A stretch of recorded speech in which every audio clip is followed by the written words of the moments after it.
Muy buenos días, en vivo y en directo. No podía ser de otra manera con el presidente Pérez, en vivo y en directo.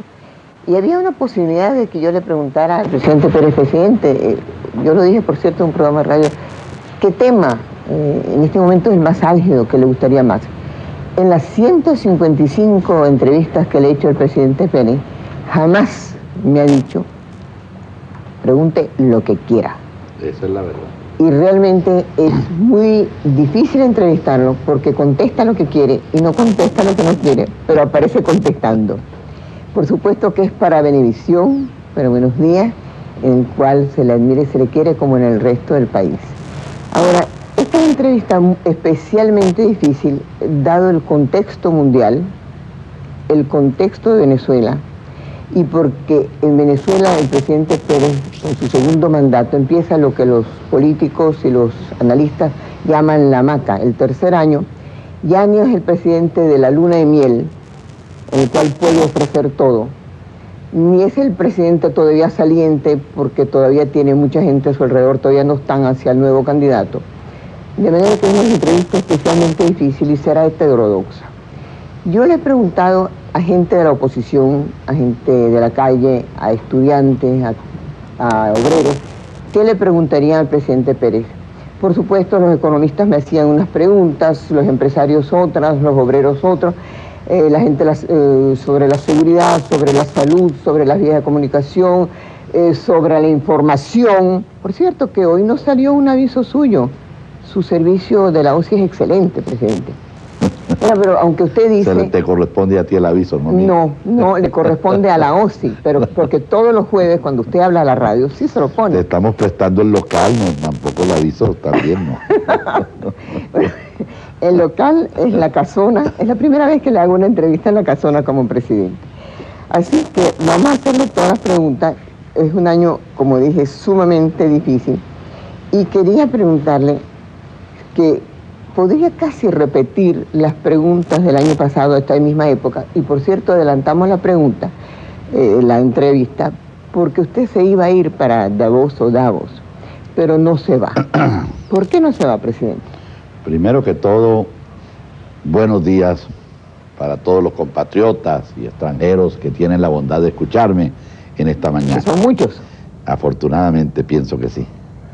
Bueno, en primer lugar, debo decirle a mi querida contendora Sofía que en estas 155 entrevistas que hemos tenido siempre hemos tocado temas de actualidad y que el año pasado y el antepasado, al comenzar mi gobierno, porque hoy estamos cumpliendo 2 años de gobierno, hay una advertencia necesaria. En este periodo no ha habido luna de miel. Este ha sido un periodo de gobierno sumamente difícil, sumamente dramático, en que presidente, usted lo iba a decir. Que he tenido que estar todo el tiempo frente a decisiones sumamente difíciles, algunas muy amargas, pero indispensables, de manera que este es un periodo donde yo siempre he tenido que estar haciendo un esfuerzo extraordinario para llevar a la comprensión de la gente las dificultades que tenemos y las necesidades de tomar las medidas que hemos tenido que asumir. Ahora mismo usted decía que yo iba a Davos.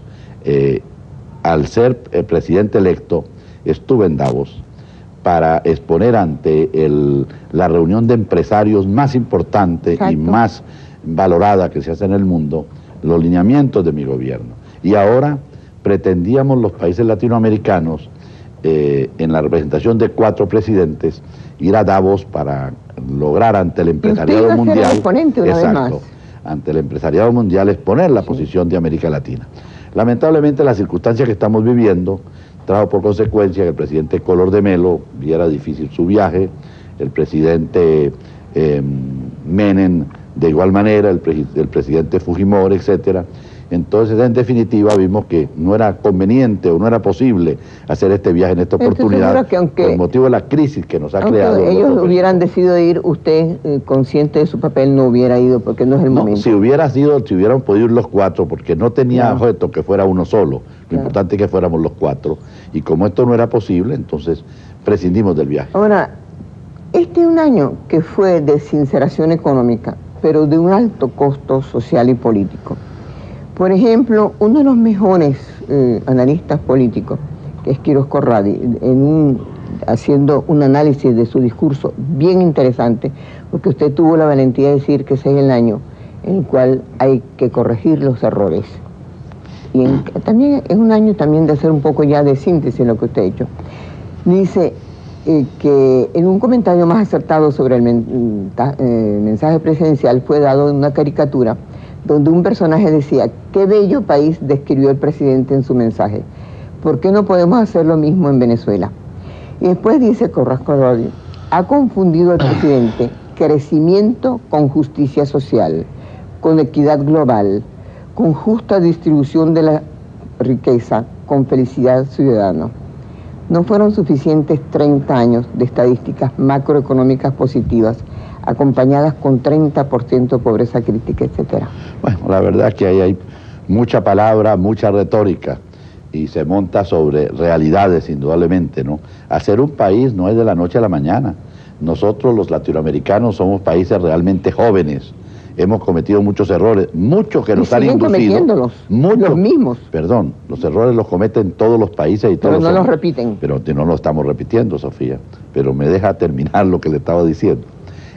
Vamos a empezar. Es muy fácil decir estas cosas, pero la verdad es que todo el mundo está consciente de que hemos logrado avanzar sobre una línea cierta y seria en la vida nacional. Hace un año usted me quiso arrinconar con que no venía el refinanciamiento, con que no tendríamos las condiciones que iban a haber en Venezuela. No, señor, yo tengo eso escrito.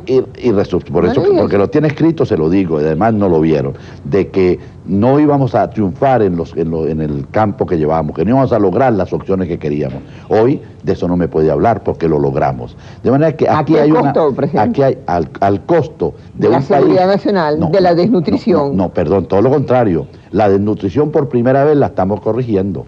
Los programas sociales, los programas sociales que tiene Venezuela no los tiene ningún país en el mundo hoy día, y menos en América. No, en la realidad son 2 millones de niños, los niños que están bajo necesidad alimentaria, los que están recibiendo esa ayuda. Ahora, lo que pasa es que se juega con las estadísticas, pero si queremos ser afirmativos, si queremos realmente mirar a Venezuela como debemos mirarla, debemos reconocer que aquí estamos haciendo por primera vez un esfuerzo sistemático y un esfuerzo serio para enfrentar la desnutrición. Ahora, fíjense una cosa, yo creo que ese analista es un analista serio y que le tiene un gran respeto a usted, y como lo merece además. Dice, más adelante CAP ofrece como meta cubrir el 50% de la población mediante estos programas sociales que usted dice. Lo estamos haciendo. Lo cual rebasa el esfuerzo actual de cualquier otro país y cubre realmente la población necesitada. Pero la sola admisión de que el 50% de nuestra población necesita de estos programas sociales refleja una situación crítica e inhumana, lo suficientemente grave como para declarar al país en estado de emergencia. Bueno, es que con ese tipo de razonamientos, es verdad, si usted toma cualquier medida de que el país está desangrando, que el país está muerto de hambre. No, esta es una previsión, no está. Esta es una previsión. No está. Esta es una previsión que había que tomar.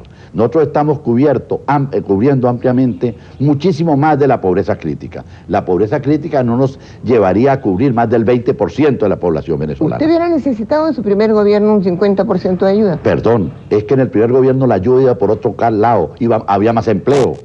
Había una circunstancia distinta en Venezuela. Había más de todo, había más seguridad. Perdón, había menos población. Habría menos población en el país también. ¿No es culpa del gobierno que haya dejado crecer la población de esa manera sin hacer una planificación familiar? Amigo, eso son culpa de las realidades sociales. Y además, las realidades sociales los cambian los gobernantes. Yo soy gobernante por 5 años, yo no soy gobernante en todo este lapso. No, señor, usted, Carlos Andrés Pérez, usted es gobernante siempre, en la oposición y en el gobierno. Bueno, le agradezco el piropo. Vaya uno. Por cierto, en una encuesta... No, pero es muy cierto que es necesario que pongamos el énfasis en lo afirmativo. Es realmente angustioso. Usted tiende a eso, aunque hace preguntas pero, agresivas. Presidente, ¿usted ha visto algún reportero más positivo que yo para la democracia? De acuerdo, pero quiero decir que ante el público debemos decir que en Venezuela vamos avanzando en un camino importante, serio y cierto. Y que lo importante es que estamos corrigiendo errores y omisiones que cometimos en el pasado. Pero a propósito de Flores, también este periodista, y yo lo que hago es copiarlo, dice el Nacional del 10 de enero, que Dios es venezolano y que Carlos Andrés Pérez es su súbdito favorito. Y entonces Aide Castillo, que no creo que sea así como usted, su santo devoción, en un programa nuestro en Venevisión dijo que había para usted San Hussein, y otro invitado que no recuerdo dijo que por desgracia también la horrible guerra que todos detestamos ha hecho que la gente olvide la inseguridad, la falta de los servicios comunicacionales, la falta de la comunicación que usted no tiene con su pueblo a través de un mal servicio de información. Por ahí está el director de la OSI. Por eso que lo digo, si no, no digo las cosas por detrás del presidente. Y además porque es un hombre que quiere hacerlo bien, a lo mejor no lo deja. Sofía, es que las circunstancias hay que mirarlas tal como son. No hay duda que en Venezuela tenemos muchos problemas, pero lo que hay que ver es lo positivo, cómo se están enfrentando los problemas que tenemos. El problema es la seguridad. El problema de la seguridad es un problema que nos tiene que angustiar a todos. Alguna vez dije yo que este era un problema de orden universal, entonces por allí se me repostó que eso no quiere decir que yo no deba cumplir con mis deberes, no, desde luego. Yo estoy obligado, y el gobierno de Venezuela y cualquier gobierno está obligado a enfrentar los problemas que presenta el país y que perjudican a la comunidad, sobre todo el problema de la seguridad. Pero lo que quiero decir con esto, de que es un problema de orden universal y no venezolano, lo que quiero decir es que debemos actuar como actúan en otros países, que actúan en sentido positivo, que actúa invitando a la sociedad civil a que coopere en la solución de los problemas y a que entendamos que tenemos que enfrentar con valor y sin intimidarnos esta situación que se presenta. Eso es lo que yo quiero decir cuando me refiero a eso. Ahora, presidente, hace una semana, antes de que estallara la guerra horrible, la revista Time sacó una portada como el hombre del año al presidente Bush, y decía una cosa, una historia de dos Bushes, mientras su perfil en política exterior, decía de Bush, sí, es un ejemplo de resolución, su política interna está marcada por la duda y la confusión.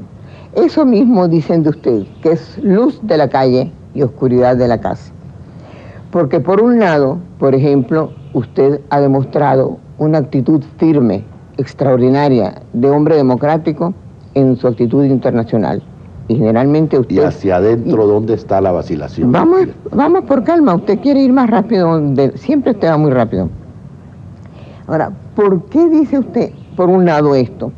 Y en cambio le entrega una carta al embajador del Irak, donde le dice usted al Saddam Hussein que le ofrece solidaridad humanitaria y ayudar en forma de alimentos y medicinas, cuando a la vez, ayer otra vez, recibe usted una carta en manos del embajador Skoll, del presidente Bush, donde le agradece a usted su magnífica actitud hacia los aliados? En primer lugar, yo tengo correspondencia con todos los países miembros de la OPEP.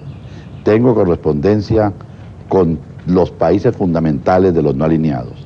Tengo correspondencia con los países fundamentales de la OCDE. Es decir, es lo que le corresponde a un mandatario moderno. Pero usted no puede ayudar a dos cosas a la vez. Es que yo no ayudo sino a una. Yo no ayudo sino a la democracia. Condenamos la guerra. Somos solidarios.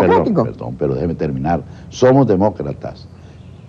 Ayudamos, somos solidarios con las decisiones de las Naciones Unidas. Apoyamos lo que desgraciadamente ha habido que hacerse en el Medio Oriente, aunque rechazamos la guerra como un crimen. Todos. Pero eso no quiere decir que si se está muriendo una gente en una parte, uno no esté en la obligación de ayudarla, sea quien sea, de quien se trate. La ayuda humanitaria es un convenio que hemos firmado todas las naciones del mundo a través de la Cruz Roja. Y entonces nosotros le ayudamos, le ofrecemos a la Cruz Roja ese apoyo para todo el mundo. Eso está muy bien. Que, lo que usted debería lograr es que también Hussein lo haga. Pero bueno, ¿qué hacemos? ¿Qué hacemos? Estamos frente a una realidad. Usted es líder. Yo soy líder, sí. Y es un líder nato. Pues claro, bueno, ¿quién va a apoyar lo que está haciendo Hussein? Desgraciadamente ha desbordado todo lo que podíamos pensar que pudiera suceder. Esto de la invasión de petróleo en el Golfo Pérsico-Arábico es realmente algo inconcebible que no podíamos ni en una pesadilla imaginar. Es una guerra contra el mundo entero. Una guerra terrible, desde luego, ¿no? Esto que sirva de experiencia, porque esta guerra no se generó hoy. Siempre recuerdo y recordaba en conversaciones con algunos intelectuales las conferencias que dictó Toynbee hace unos 20 años en la Universidad de Cambridge y que publicó el Fondo de Cultura Económico en un librito con este título muy sugerente: El mundo contra Occidente. ¿Quién en el mundo? Los árabes, los asiáticos, los africanos. ¿Quién en el Occidente? Europa, los Estados Unidos, etc. Y planteaba que son tantas las humillaciones, tanta la discriminación que ha producido Occidente sobre las 2/3 partes del mundo, que llegaría un momento en que ese mundo se iría contra Occidente. Los árabes han sido víctimas de una serie de injusticias por Occidente. Fueron colonias, las repartieron como quisieron, hicieron los estados que quisieron. Bueno, eso es punto y aparte. Eso no puede justificar. Por un momento es ese tercer mundista, usted no es el primer mundo ya. Eso no puede justificar lo que está pasando. Pero no hay duda que esto sirve de ejemplo a Occidente para que no se sigan teniendo estas políticas.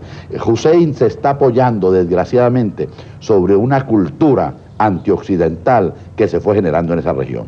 No lo digo para justificar nada, porque nada tiene justificación en este sentido.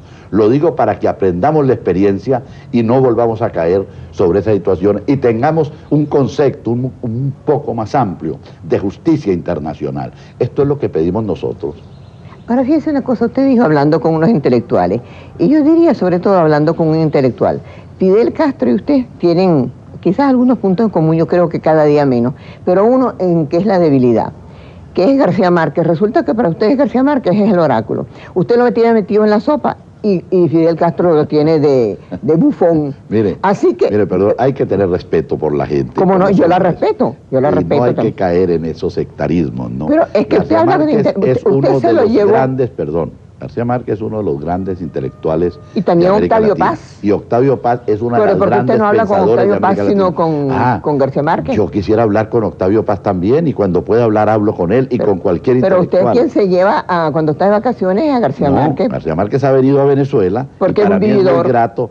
Bueno, en esos términos no se puede hablar, porque claro, esos son términos de sectarismo y de falta de respeto a figuras y a personalidades de América Latina. No me he que se lo caracterizado merecen. por ser respetuoso, presidente. Exacto, eso es verdad. Menos mal que quienes lo están oyendo lo saben. Bueno.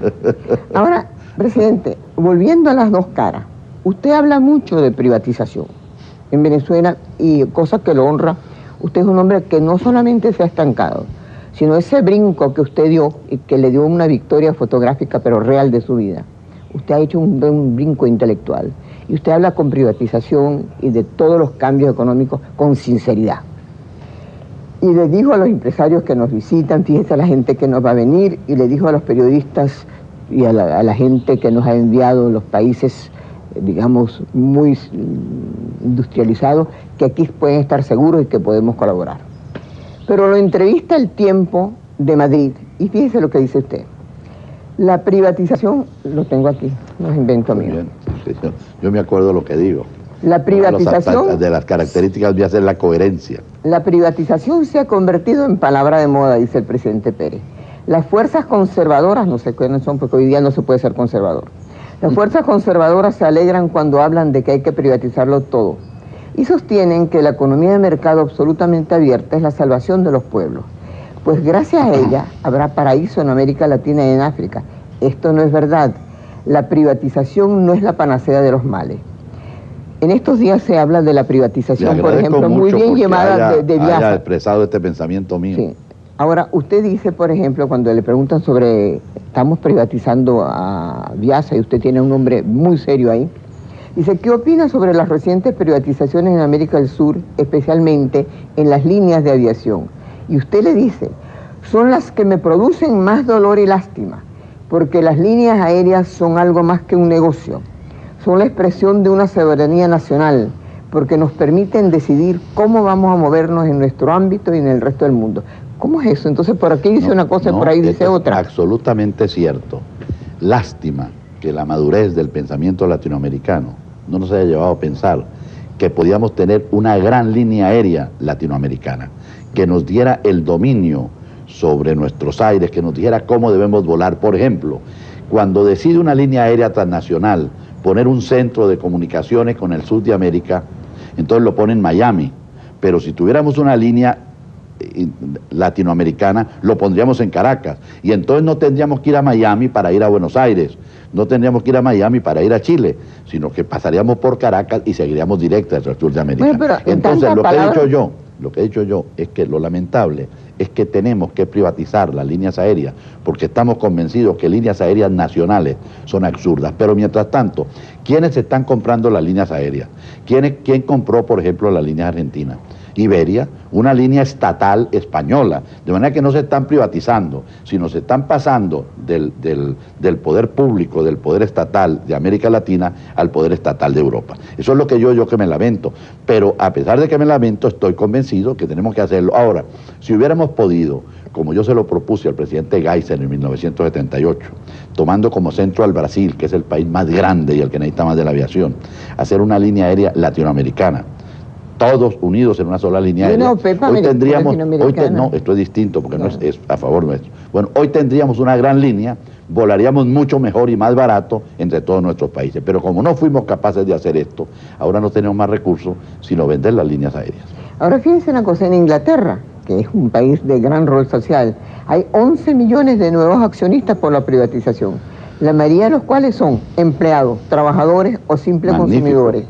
Y se ha logrado a una cosa que podríamos llamar capitalismo popular o un país de propietarios, de manera que esa propiedad, esta privatización, que aquí solo en tanto tiempo de bla bla bla, solo se ha privatizado una cosa, que es el Banco Hipotecario de Maracaibo. Se han privatizado dos cosas, ¿sí? Y además este es un proceso lento, difícil, pero lo importante es que está marchando y que vamos a salir por fin de empresas que no tienen por qué estar en manos del Estado. Bueno, presidente, hace 12 años todavía estaba muy arraigada la creencia de que la justicia social exigía un Estado grande, que una economía intervenida podía ser próspera, que el paternalismo y las dádivas eran buenos remedios contra la pobreza y que la soberanía debe ser defendida en lo económico con políticas nacionalistas. Lo cierto es que hoy en Europa no queda nada de eso y en los mundos civilizados tampoco. No, esto tampoco están así las cosas. En Europa quedan muchas cosas en manos del Estado. Y es imposible prescindir de ello en países en desarrollo. Aquí cogemos, por ejemplo, el gran problema, el petróleo. ¿Qué hubiera sucedido si nosotros hubiéramos dejado el petróleo en manos transnacionales? La situación que estuviéramos hoy viviendo sería muchísimo peor de la que tenemos. De manera que no se puede exagerar la privatización, aunque debemos reconocer que el Estado no tiene por qué estar incursionando en campos donde la actividad privada lo hace mejor y cumple mejor el rol para el desarrollo del país. Ahora, presidente, ¿a usted no le da dolor que en las encuestas de años anteriores, si se le preguntaba a los venezolanos, que preguntaban cuáles eran sus primeras necesidades, hablaban primero de educación, luego variaba muchas veces salud o vivienda, y ahora lo único que piden es seguridad y seguridad? Y cuando entonces los cuerpos salen a la calle, nos maltratan tanto a los ciudadanos que no sabemos, sin tenerle más miedo a los ladrones que a los que nos defienden. Ahí ve usted una actitud absolutamente negativa. No, porque usted defendió muchas cosas. Perdón, que nos está haciendo mucho daño. La verdad es que el problema de seguridad es muy grave. El mundo se ha complicado. Este instrumento que estamos usando nosotros aquí, que es tan importante, también hace desgraciadamente mucho por incrementar la inseguridad, por incrementar la delincuencia, puesto que la violencia es uno de los alimentadores fundamentales que tiene la televisión, no la venezolana, sí, la televisión mundial. Este es uno de los problemas que tiene la nueva civilización, que tiene el mundo de hoy, que no hemos podido compaginar una serie de actividades. Hoy al niño las consignas se le gritan en la calle, se le gritan en la televisión, en la radio, no como antes, que se la dictaban a uno en su casa y en la escuela. Todo esto ha contribuido a crear una sociedad. Las escuelas están de maestros en huelga. Tremendos problemas, con tremendos problemas. Bueno, esto ha incrementado la inseguridad. El problema social, la situación económica, está directamente influenciando el problema social. Pero no debemos desesperarnos, sino actuar coordinadamente frente a ello. Y precisamente cuando se intimida a la población, cuando se le dice, mira, no te defiendas, no hagas nada, espera que venga la policía, o si no, pues entrégate al atracador. No, hay que ir como lo han ido haciendo en todos los países del mundo, hay que ir creando fuerzas de defensa en la sociedad, crearle al vecino el espíritu de solidaridad, denunciar cualquier cosa que vea indebida o sospechosa en su barrio. Eso es lo que nosotros tenemos que buscar y crearle confianza en la autoridad. Puede haber un policía arbitrario, puede haber un policía malandro, puede haber un policía atracador. Uno de los temas de la película internacional es precisamente lo que sucede dentro de las policías. Eso es en el mundo. Pero la manera de estimularnos no es decirle todos ustedes son unos atracadores. No, sería yo no sé si estoy mejor con usted al lado o estoy peor. Eso no se debe decir, sino estimular el aprecio al policía, para que el policía tenga un estímulo y de otra parte que la autoridad también se preocupe en preparar mejor el policía. Pero tiene que ser una acción entramada entre el Estado y la sociedad civil. Y los comunicadores tienen que dar un espíritu de optimismo y de afecto y de consideración para quien realiza funciones para que los comunicadores podamos comunicar coordinadamente y ordenadamente, nos tienen que decir alguien qué pasa en las cosas. Pero cuando usted lucha titánicamente, a veces en un gabinete donde un ministro dice una cosa y el otro le contradice y usted mismo los ha regañado. Si no hubiera un gabinete donde un ministro dijera una cosa y un ministro dijera otra cosa. Pero entonces, ¿por qué usted lo regaña? Perdón, adiós, yo no lo regaño. Usted le ha dicho. Mire, perdón. Eso sería grave, porque entonces sería que habría ahí un gabinete de monigotes que están esperando la palabra del presidente para decirle sí. No, en el gabinete es para eso, para coordinar las ideas que existen, para conocer los distintos criterios que funcionan dentro del gobierno. Ahora dígame una cosa, presidente. Vamos a hablar, usted es un presidente que ya está en la hamaca, pero todavía ese tercer año es decisivo. Vamos a hablar de una cosa positiva.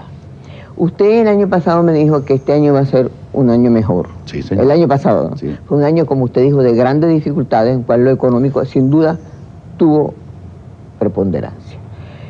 ¿Cuáles son los grandes hechos que nos van a permitir tener esperanza de que este 91 va a ser un hecho real? De acuerdo, ya resolvimos los problemas más graves que ataban a la economía venezolana.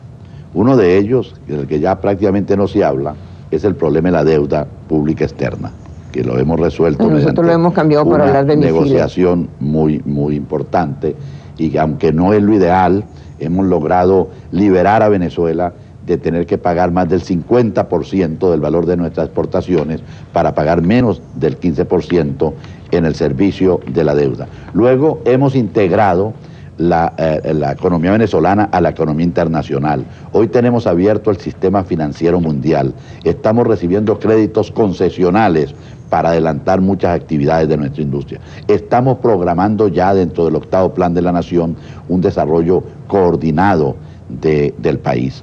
Estamos logrando la inversión extranjera al punto que este año tenemos seguramente 6.000 o 8.000 millones de dólares de inversión internacional. Y estamos, por consiguiente, incrementando el empleo, incrementando las posibilidades de trabajo y saliendo de todos los cuellos de botella en que vivíamos y asimilando mejor las difíciles políticas que tuvimos que asumir para sincerar la economía nacional. Esto en síntesis es lo que hemos logrado. Entonces no es solamente que hoy no tenemos 300 millones de dólares de reservas internacionales, sino que tenemos 11.000 o 12.000 millones de... Y que la gente tiene miedo que se van a volver a despilfarrar. Es también, no, porque las políticas que se toman no lo permiten. Fíjese usted, el dinero que venga excedente si tienen por tanto el petróleo, dinero, porque hoy todos los que están aquí no han cobrado. Hoy es 29, ¿no? Porque la economía venezolana viene dentro de un desajuste espantoso, porque hemos tenido que ir nivelando la economía. Hasta ahora hemos tenido que hacer grandes esfuerzos para pagar el servicio a la deuda pública, porque es hasta este año que entramos a pagar menos. Entonces es desde este año en adelante que vamos a disfrutar de una mayor holgura económica. Eso es lo que sucede. ¿Eso cuándo va a suceder, presidente? Ya está sucediendo. Pero fíjese, es que hoy es 29, ¿no es verdad? Sí. Y pregúntenle usted a cualquiera. Bueno, eso pueden ser defectos administrativos. Bueno, ¿sí? Usted cobra en Venevisión, hay que preguntarle entonces a la empresa privada por qué no está pagando. Yo no cobro en Venevisión. Yo no cobro en Venevisión. De manera que eso ya no cumple el Estado. Los que están aquí todos son empleados privados. No, aquí... Entonces, ahí debe ser, eso ya es cosa suya. Hay que preguntarle a su patrono por qué no le han pagado. No, pregúntele a los empleados públicos. No hay duda, no sé qué. Pero no hablemos hay de una serie de problemas de ese tipo que hay que resolver. Gente, usted si compara su tercer año de gobierno, este gobierno, con... Yo hablo del segundo gobierno porque hay quienes dicen que habrá un tercer gobierno Pérez, ¿no? Eso todavía no se sabe. Me gusta mucho esa sinceración suya. Dígame una cosa, este año tercero ha sido más difícil que el otro año tercero, ¿verdad? No hay duda, es decir, es que estamos en una realidad contextura muy diferente. Absolutamente diferente. Y ahora, como usted dice, este año, a pesar de los buenos pronósticos, de las grandes expectativas que tenemos, se nos atraviesa este conflicto infernal, porque este conflicto, sí se le puede dar ese calificativo, que nos va a traer muchas perturbaciones ajenas completamente a los esfuerzos que estamos haciendo. Y menos mal que Venezuela tiene ciertos factores favorables, pero yo me pregunto y sufro por lo que está pasando en Centroamérica, en el Caribe, con lo que está pasando en algunos países del sur, cada vez usted que es un hombre de acción, no tienen recursos. Llama a la OEA, que es un organismo totalmente inoperante, para que resuelva los problemas. Si usted puede realmente, como líder, sabe lo que pasa en Centroamérica. Aquí volvemos a lo negativo, Sofía. La OEA no ha cumplido el papel que le corresponde. Ah, bueno, usted lo sabe, pero usted la convoca. Pero claro, tenemos que luchar para que sirva, porque todos estamos de acuerdo en que es un buen mecanismo. Pero usted no acaba de decir que no sirve, pues. Pero tenemos que hacerla servir, porque el que no sirva no quiere decir que tenemos que destruirla. No, señor, el que no sirve se retira. Perdón, no. Las personas que no sirven, pero las instituciones no tienen que ver con las personas. Las instituciones, ¿quiénes las hacen? Bueno, de acuerdo. Angelitos. Entonces nosotros, porque tuvimos tantos siglos de dictadura, hemos debido eliminar la presidencia de la República, porque los presidentes sean dictadores.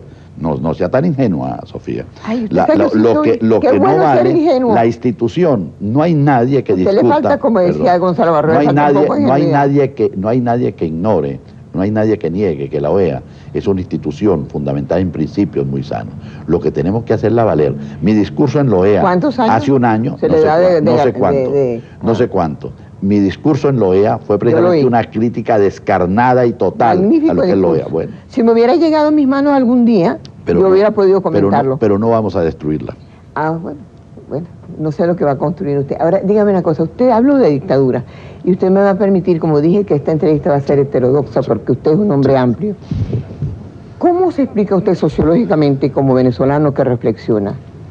Últimamente yo estuve en una reunión donde había mucha gente diferente, pero de muy alto nivel intelectual, inclusive había 3 expresidentes. Y un tema era el auge de Gómez, la cantidad de libros que se ha escrito sobre Gómez, buenos y malos, entre ellos el excelente libro de Alcántara, el de Ramón Velázquez, y se habla de Gómez como recordando la autoridad. Y la gente dice, es que el presidente Pérez se da cuenta que la gente lo que busca autoridad, y se pregunta, ¿el presidente Pérez cree que está gobernando? ¿Usted está gobernando, presidente Claro Pérez? que estoy gobernando, pero es que la autoridad... Y además, ¿por qué esa ganancia de Gómez? Claro, porque ese es el instinto conservador en el ser humano. Pero no vea cuál es la sociedad de entonces. En aquella sociedad sí había miseria. No me hable de eso, sino lo que está pasando ahora. Perdón, en aquella sociedad sí había miseria. En aquella sociedad no había institutos de educación secundaria en ningún pueblo del interior de la República. En aquella sociedad la vida era una vida realmente miserable para el que no tenía fortuna, no era latifundista, etcétera, etcétera. De manera que si usted va a tomar la sociedad de Gómez, tiene que tomarla en su contexto general y no puede tomarla en algún aspecto solamente. Allí en aquel tiempo, sino porque en aquel tiempo se hacía podrir a la gente en las cárceles. En aquella gente en aquel tiempo se llegó hasta colgar con ganchos de carnicería a gentes. Bueno, no se puede comparar ese tiempo con el de hoy. Pero en 1991 es muy curioso que todo el mundo sabiendo eso, hay una revisión de Gómez por una cosa que es la autoridad. Y se siente, dice... Eso no es autoridad. ¿Usted sabe cuántas personas me han preguntado? Usted sabe que yo digo... Pero es que eso no es autoridad. Pregúntele a usted al presidente Pérez si él siente que está gobernando. Por ejemplo, el otro día me dijeron, mire, pregúntale si ni Dios lo quiera, porque así como nadie quiere la guerra, nadie quiere que se vuelva un 27 de febrero. Si hubiera un 27 de febrero, el presidente Pérez haría lo mismo que hizo el 27 de febrero. No, pero fue un hecho exclusivamente caraqueño, ¿no? Y entre otros alimentadores tuvo que estamos aquí nosotros teniendo. Y no lo digo como crítica, sino que se va a hacer. Ese es el mundo en que vivimos. Antes nadie sabía que en Guatire se había producido un hecho por esto, por aquello. Hoy lo saben. Bueno, con ese mundo tenemos que convivir. Pero, no vayan a decir con eso que yo digo que la televisión es la culpable. Yo no le pregunté, sino si usted haría lo mismo. Pero lo haría más a tiempo. Bueno, me encanta. Claro. Una vez más mi admiración por Claro usted que sí. Y el del país. Ahora, otra cosa. Usted es comandante en jefe de las Fuerzas Armadas. usted tiene una visión general de sus generales. ¿Usted puede decir que usted sabe, conoce y domina la situación de capitanes para abajo? Bueno, es decir, si no existiera en el mundo ese orden jerárquico y esos niveles de dirección, yo le preguntaría a cualquier jefe de cualquier empresa en el mundo si él domina del tercer nivel para abajo. Si ha puesto quienes sepan dominar del tercer nivel para abajo, si domina. Si no ha logrado ese tipo de gente, no domina. Y ese es el gran problema de toda gerencia y de toda administración. Poder crear los engranajes necesarios para que funcione una maquinaria. Y ese es el esfuerzo que estamos haciendo en Venezuela. No es fácil lograrlo, pero lo estamos haciendo, precisamente por todos los errores y omisiones que cometimos en el pasado. Tener una inmensidad de funcionarios y de empleados, pagándole sueldos miserables, con eso no logramos más sino hacer cada día más mediocre y menos eficiente la administración. Hoy estamos corrigiendo eso, pero no se puede corregir. Me gusta mucho porque estamos llegando al lado menos común de una entrevista que es a lo que es el presidente Pérez, que por razones de haberlo entrevistado tanto, tengo el honor de conocerlo un poco. Decía el presidente Caldera en una comida que hablaban de un hombre importante político cercano a él. Decían, ¿qué hombre tan bueno? Y alguien le preguntó, ¿ese hombre ha gobernado? Quiere decir que para gobernar se necesita ser malo. ¿Usted es bueno o malo? ¿Cómo se siente usted, presidente? No, yo soy un hombre normal. ¿Qué quiere decir eso? Estoy influido por ideas generosas, por un sentimiento hacia mi pueblo, por el deseo de ayudar y de servir. Esas son condiciones fundamentales para un gobernante democrático y yo creo que las tengo. Y por eso estoy haciendo lo que estoy haciendo, porque entiendo a mi pueblo, porque comprendo sus problemas y porque los conozco. He recorrido al país de arriba y para abajo. Tengo relaciones con gente de todos los sectores de la comunidad nacional. Y ese conocimiento y ese constante estar en comunicación con diversos sectores del país me permite tener una visión global y saber cómo debo orientar mi acción administrativa. Y luego una experiencia afortunada de muchos años. Sin embargo, su popularidad, y yo creo que eso no debe hacerlo cambiar de conducta, porque muchas veces la popularidad es una cosa que no indica, sino a veces falta de comprensión y falta de comunicación entre lo que desea hacer el presidente, entre lo que quiere hacer el presidente y lo que se nos comunica de eso. Pero ha bajado mucho. Mira, ¿A usted eso le preocupa? No, eso no es cierto. Cuando sube usted dice que es cierto, y cuando baja usted dice que es incierto.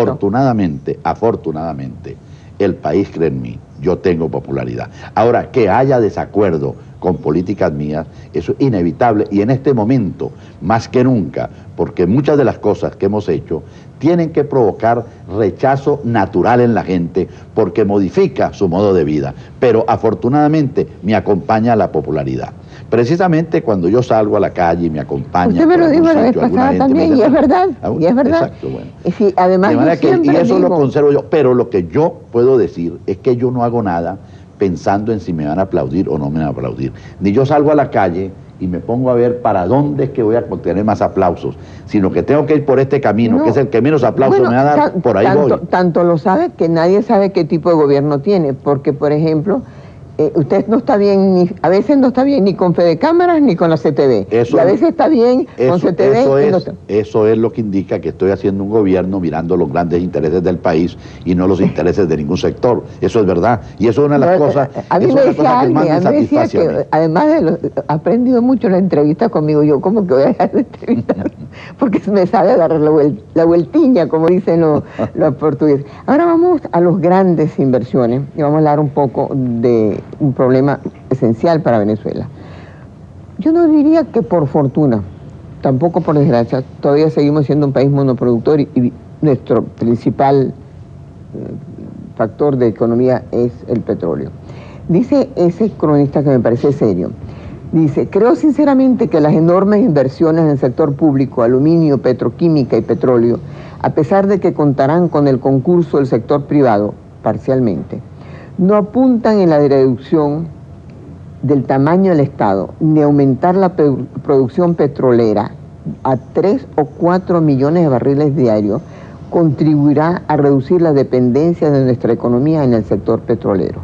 Él dice que no critica el hecho de que estas inversiones se hagan. Lo que cuestiono, dice él, es que puedan hacer y al mismo tiempo lograr las dos metas básicas del paquete económico: reducir el tamaño y el peso de Estado en la economía nacional y reducir la dependencia del país en el sector petrolero? Yo creo que esa es muy buena pregunta para usted. No, creo que indudablemente que el comentario es un comentario honesto y anota a una preocupación que debemos sentir todos los venezolanos. No hay duda que se puede decir que, aunque la preocupación es legítima, los argumentos para demostrar lo contrario son muy sencillos. Por ejemplo, cuando nosotros estamos incrementando la producción del petróleo, estamos atendiendo en primer lugar a una obligación internacional que nos hemos constituido nosotros por ser uno de los grandes países productores de petróleo, para poder suministrar este recurso vital para la economía mundial oportunamente. Y estamos también atendiendo a la realidad hemisférica. Por eso tenemos que garantizarle al hemisferio occidental una autosuficiencia en este factor fundamental de la economía regional y mundial. En segundo lugar, nosotros estamos aumentando las fuentes de recursos que nos permiten, como se dijo ya de tanto tiempo, sembrar el petróleo en Venezuela, hacer de los recursos que nos dé el petróleo posibilidades del desarrollo industrial, del desarrollo agrícola de Venezuela.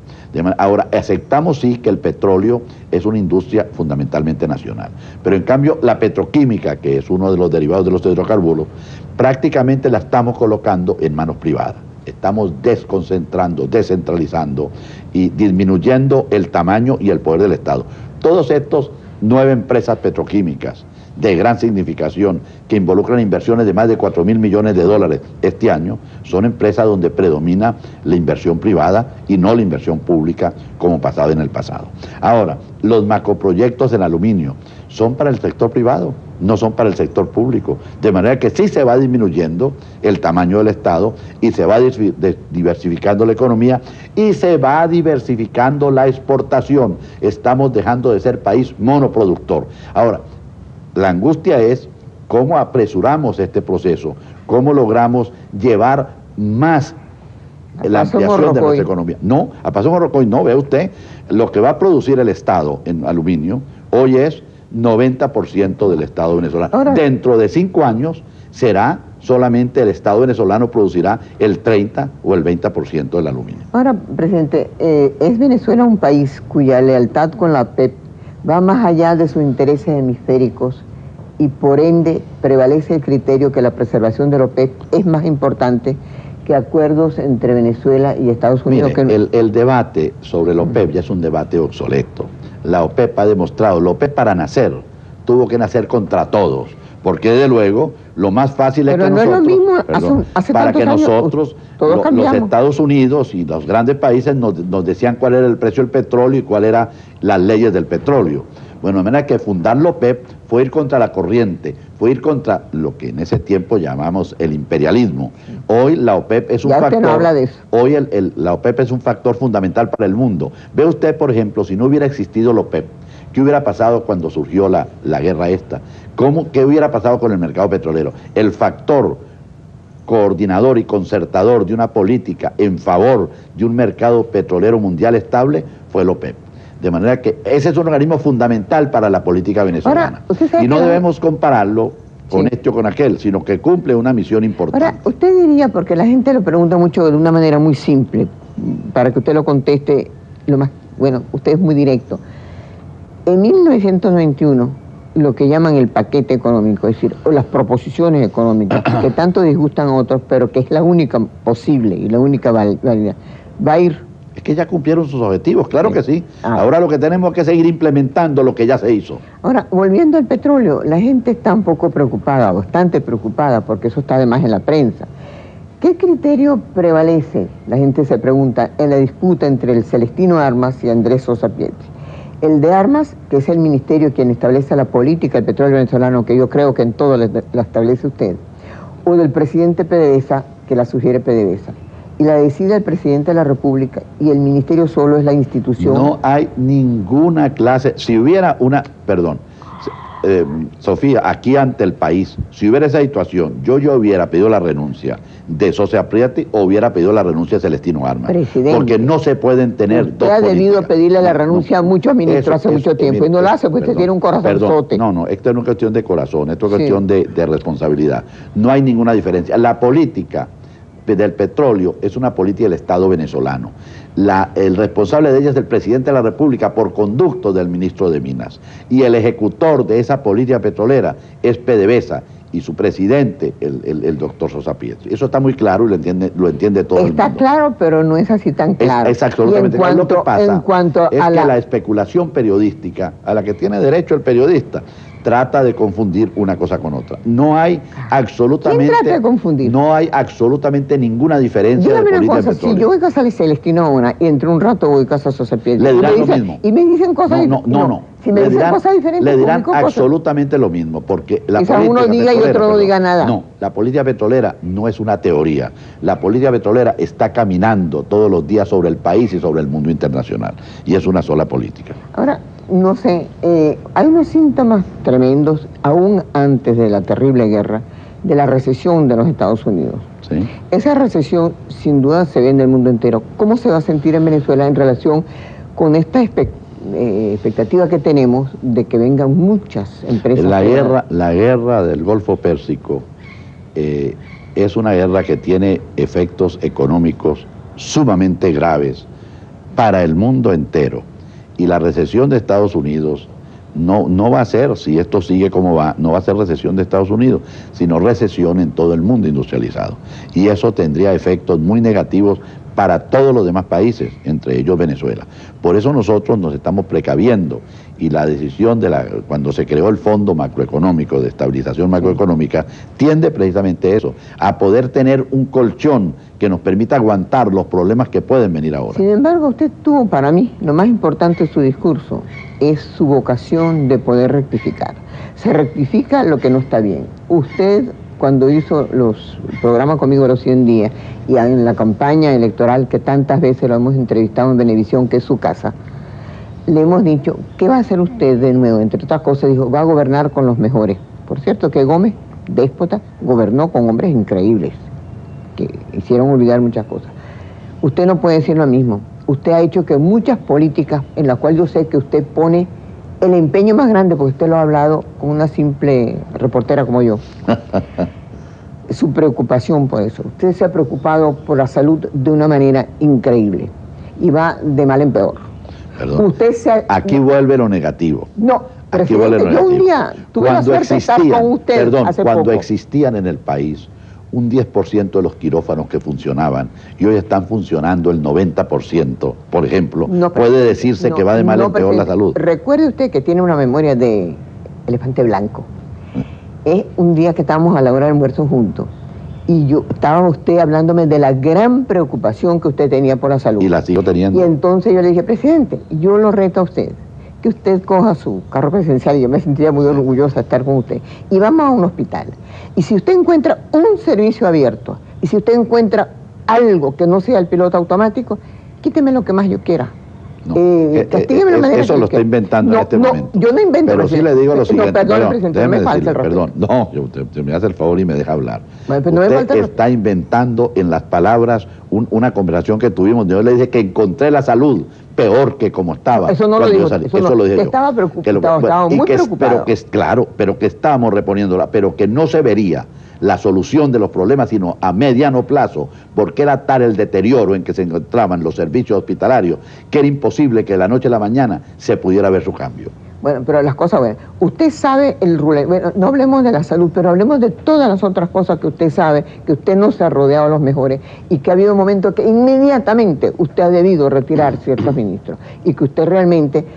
Usted es un hombre que nadie sabe, pero yo sí sé, usted es un hombre eso es mi responsabilidad, bueno, y yo la sé aplicar. Pero no, la sufrimos, es su responsabilidad y nosotros la sufrimos. Sí, pero no es su criterio el que va a decir si yo lo estoy haciendo bien o estoy haciendo mal. Es un criterio respetable y que yo oigo, pero yo tengo que atender a mi conciencia y mi responsabilidad, y eso es lo que he hecho yo como mandatario. Está muy bien, desde hoy sabemos que está solamente, es su responsabilidad y no oye a los demás.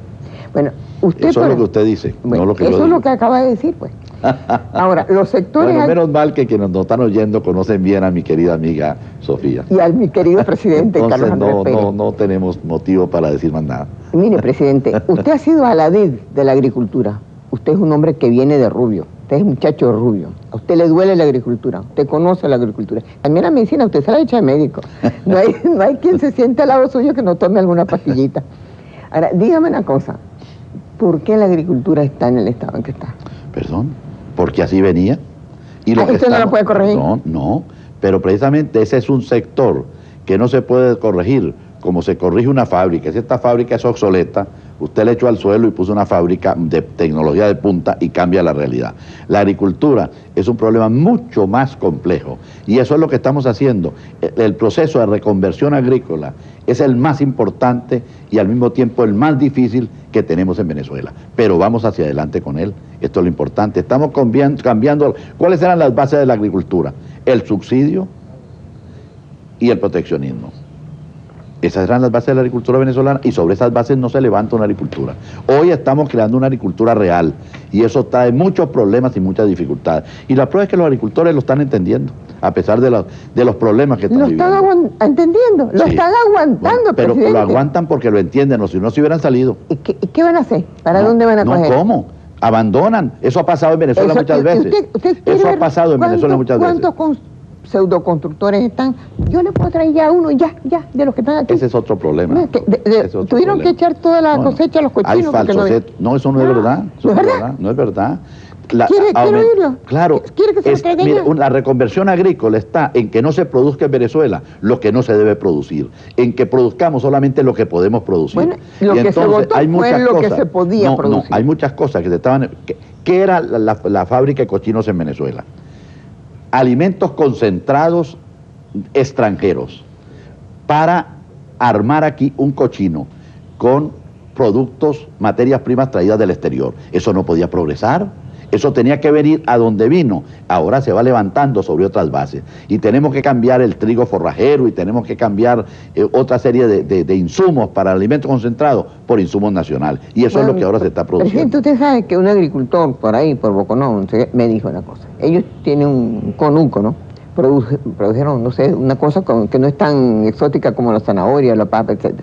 El saco les costaba 18 bolívares. Después, traerlo le costaba no sé qué. Las aduanas para cada, vamos a decir, cada una de las fuerzas que nos cuidan, eran 100 bolívares, 200 bolívares, pero se lo echaron a los cochinos. Eso se acabó, eso se acabó. Ustedes persiguen a todo aquel que quiere ganarse honestamente la vida. Persiguen a los buhoneros. ¿Quiénes son ustedes? Ustedes, el gobierno, porque yo no lo puedo perseguir. Usted me persigue a mí si yo quisiera, si usted pudiera, bueno, pero... en ese terreno no entro porque es poco serio.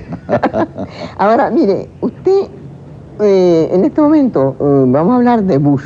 Otra vez, la iniciativa Bush para las Américas plantea negociaciones individuales y negociaciones por grupos de países. Venezuela adelanta negociaciones, pero cuando cree usted que la región pueda negociar como un todo, en casos como sus regiones, México, Estados Unidos, Canadá, van a constituir un gran mercado común de 350 millones de habitantes. ¿Estará muy lejano ese día para el resto de la América? Mire, la realidad de la región hoy es muy distinta a la de hace apenas 20 años. Hoy, cuando los Estados Unidos lanzan la iniciativa Bush, no es porque se haya reblandecido el corazón del presidente Bush o porque los otros presidentes fueran crueles con América Latina. Corazón? Perdón. No seamos frívolos. El problema está, sencillamente, en que hoy los Estados Unidos ven a América Latina con una perspectiva completamente diferente. Antes podía ser el patio trasero, antes podría ser los vecinos incómodos, los vecinos pedigüeños. Hoy son parte de un continente que dentro de la formación de los grandes bloques económicos que se está viviendo es estratégicamente necesario para los Estados Unidos. La América Latina son los países que están más cerca de Occidente, somos los países que estamos más cerca del desarrollo. Entonces, el mercado hemisférico es para los Estados Unidos una necesidad frente al mercado europeo, frente a la Comunidad Económica Europea y la posible Federación Europea, frente al gran mercado japonés que va estableciendo también toda una secuencia con el sudeste asiático. Entonces, Estados Unidos hoy le interesa fundamentalmente el desarrollo de América Latina y por eso hoy nos tiene que mirar con unos ojos muy diferentes a los de ayer y por eso la propuesta Bush, la iniciativa Bush, que vamos articulando, porque mientras los Estados Unidos y Europa están haciendo aquí, por primera vez el Pacto Andino ha dado un progreso efectivo. Por primera vez México, Venezuela y Colombia nos damos cuenta que podemos crear un grupo y echar a andar ciertas líneas de acción común, como ya lo estamos haciendo. Brasil, Argentina y Uruguay y Chile se dan cuenta de que pueden hacer lo mismo por el sur. Entonces estamos llegando a la integración por las integraciones subregionales. Ahora fíjese, recientemente estuvieron dos personajes muy importantes, el señor Mosaver y el señor Kissinger, hablando con ustedes. La prensa que no ha comprendido lo que es Venezuela y que cree que todavía Venezuela debe ser como Nigeria o Nigeria o cosas, están como si eso fuera una gran cosa horrenda que fueran aquí. ¿Cómo fue la conversación con ellos? Extraordinariamente interesante.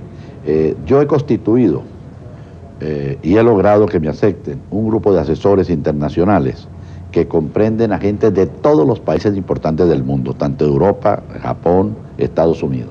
Gente que tiene distintas filosofías y gente que maneja distintos tipos de actividades, porque es necesario que hasta nosotros lleguen los criterios, lleguen la manera de pensar de todos los sectores para nosotros y poder sacando nuestras propias conclusiones, para entender mejor el mundo con el cual hoy tenemos que competir.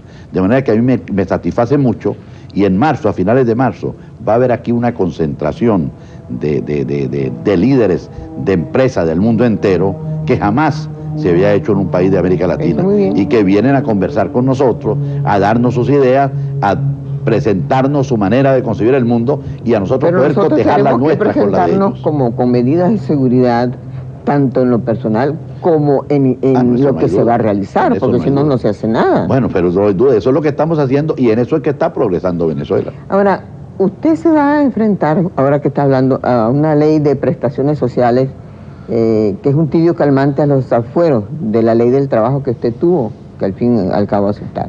Mire, las cosas no es tan grave. Y como hemos dicho, la democracia tiene la ventaja de que usted puede modificar lo que haga o puede cambiar lo que haga.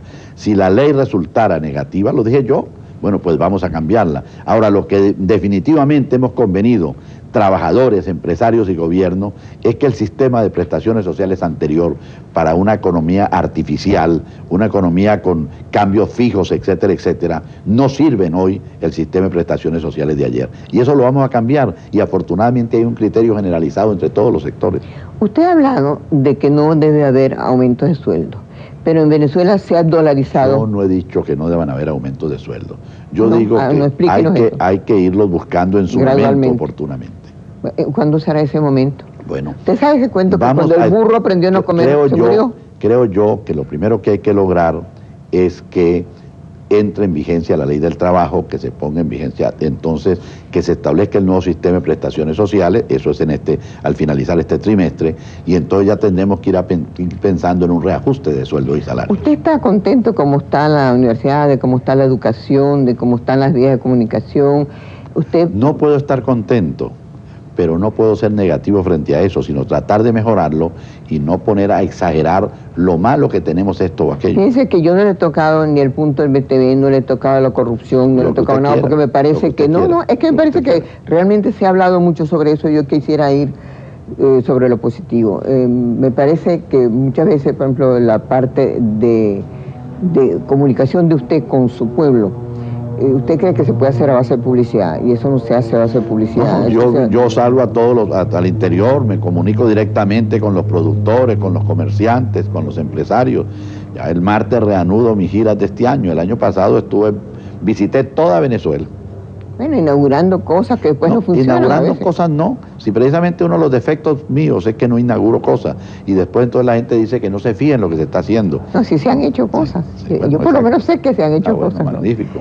Ahora, su gobierno ahora, en ese tercer año, en materias, yo vi todo el plan que tiene, pero usted tiene grandes problemas en su partido.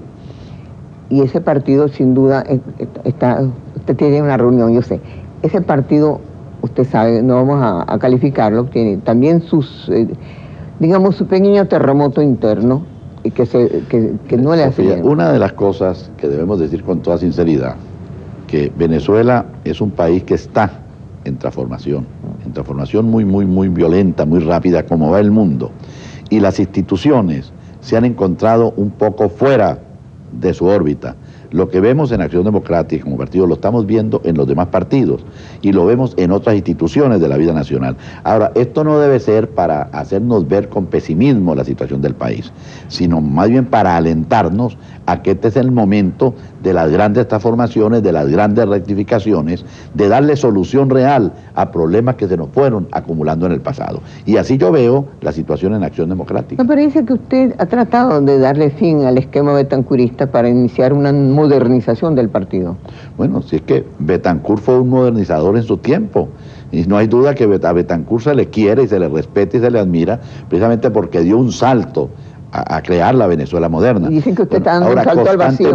Constantemente hay que estar dando esos vuelcos al país. Mire, y a propósito que usted sabe tanto ver el futuro, cuando usted termine la segunda presidencia, usted va a escribir sus memorias, se va a... No sé si tendré tiempo de escribir mis memorias, porque uno escribe las memorias cuando yo no tengo nada más que hacer. Bueno, como siempre termino que este año ha sido el mejor presupuesto que ha tenido, que es muy pequeño, pero que ha tenido la cultura, y que ha habido una paz en el mundo cultural también, que es interesante, una paz creativa. Esa es otra demostración de que vamos avanzando, el que a la cultura se le esté dando más importancia en el país, es un signo, no importa, pero es un signo inequívoco de avance y de transformación afirmativa. Ahora, presidente, usted es un gran lector, no sé, usted tiene el tiempo que se le multiplica. A ratico, sí. A ratico. Y una vez hablando conmigo, ambos estábamos hablando del gran libro de Marguerite Yourcenar, Las Memorias de Adriano. Algo extraordinario. Y las Memorias de Adriano dicen que Adriano, que fue todo lo que pudo ser un hombre que usted dentro de su partido y como hombre público no ha dejado ningún cargo vacío.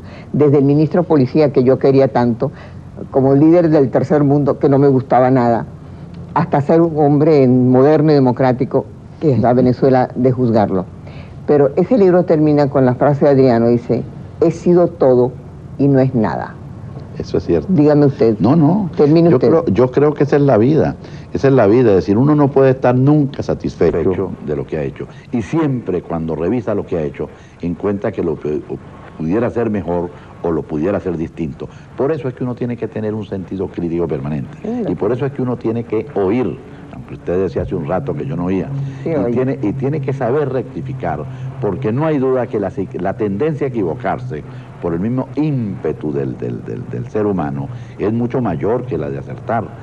Yo eso lo veo con claridad y yo he tenido una experiencia tan larga en mi vida que eso me ayuda mucho en estos momentos. Por eso sí podría decir que si en algo he cambiado yo, es que ahora soy más apacible, sé entender más lo que es el ser humano, sé amar más a la gente en general y sé cuidarme un poco más de la gente en particular. ¿De quién, presidente? ¿De quién?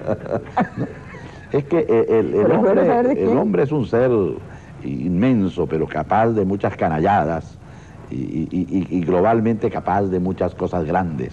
Entonces uno tiene que saber compaginar las dos cosas. ¿Usted? Para poder querer a la gente y poder trabajar a la gente. ¿Usted lo que le tiene miedo es a usted mismo?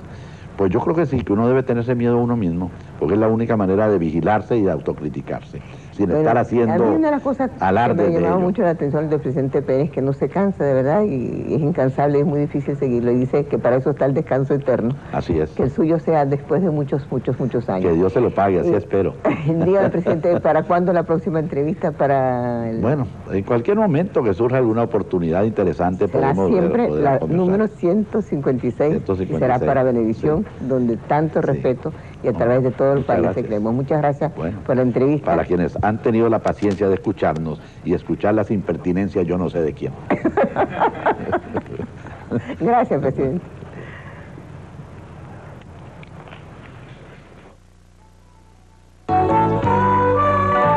Disfruta.